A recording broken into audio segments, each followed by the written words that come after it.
In che 6 di agosto, care amiche e cari amici, mi pareva bello, per me importante ricordare alcune cose del giorno di oggi. Sarete anche al corrente, sicuramente ci sono ricordi sui mezzi di comunicazione.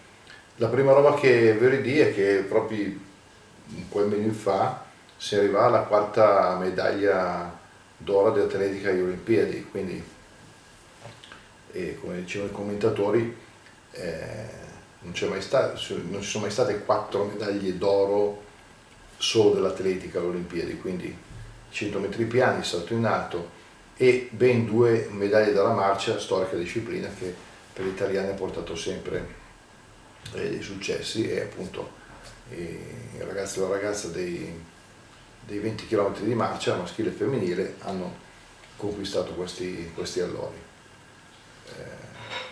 Diamo onore, diamo riconoscimento, ringraziamo perché queste persone hanno fatto tanti sacrifici e hanno raggiunto questi risultati. Grazie ovviamente anche a chi non è riuscito ad arrivare alla medaglia ma comunque si è impegnato. Sono sempre esempi di impegno. Pensando che le Olimpiadi si tengono a Tokyo, in Giappone, per il Giappone ma per tutto il mondo è anche oggi un altro anniversario purtroppo triste, che comunque ci deve rimanere presente e far riflettere, perché è l'anniversario della bomba atomica su Hiroshima, la prima bomba atomica, il 6 di agosto del 1945, che con quella su Nagasaki qualche giorno dopo poi fece arrendere definitivamente il Giappone nella seconda guerra mondiale. Non devo aprire qua io il dibattito sulle armi atomiche eccetera, sappiamo tutti che cosa comportano queste armi. Diversi movimenti, associazioni che lottano per la pace continuano a sottolineare il fatto che occorre puntare al disarmo. Siamo tutti d'accordo, poi gli stati purtroppo non sempre puntano a questi obiettivi. I cittadini dovrebbero essere più attenti su queste tematiche, però ripeto, non devo fare io il predicozzo, ci sono già altre persone che intervengono a proposito. Mi sembrava però giusto ricordarlo perché, come per tante altre ricorrenze che ci richiedono di fare in memoria, ecco, è importante.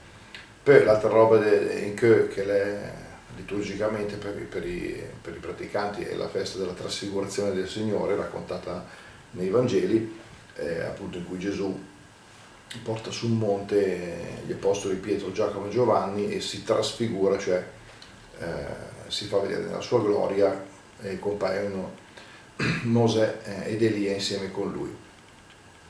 Questo episodio appunto evangelico è importante certamente per i credenti, per come si rivela Gesù, e il giorno di oggi è anche sempre per la Chiesa è un altro anniversario, perché il 6 di agosto del 1978 moriva Paolo VI, oggi santo, che mi lo giamo dire un'altra volta, forse durante il video, resta un po' il me papa, nel senso che era quando ero piccolo e ragazzo, insomma, era un po' il papa che avevo nella memoria più forte, poi si sono succeduti gli altri, ci mancherebbe altro. Ecco, ricordare questa persona che prima fu anche arcivescovo di Milano, come ben sappiamo, soprattutto per quelle comunità che adesso lo onorano in modo particolare. Qui a Paderno Dugnano, come sappiamo, c'è la comunità pastorale San Paolo VI, che comprende le parrocchie di Sant'Ianzaro Celso in Dugnano, Santa Maria Assunta in Cirano e Maria Immacolata a Calderara. Quindi questa, come altre comunità che si titolano a questo santo vescovo e papa, oggi diciamo è un po' uno dei loro momenti particolari, anche se siamo in ferie, però regur demes de sti omen che manda tanto. Vi ringrazio dell'attenzione, se sentiremo anche a in prossimi dì, anche se siamo in ferie, però riesuma a fare un qualcosa, di un qualcosa, spero che sta bene, vi auguro una buona continuazione della giornata e di prossimi dì. Ciao a tutti!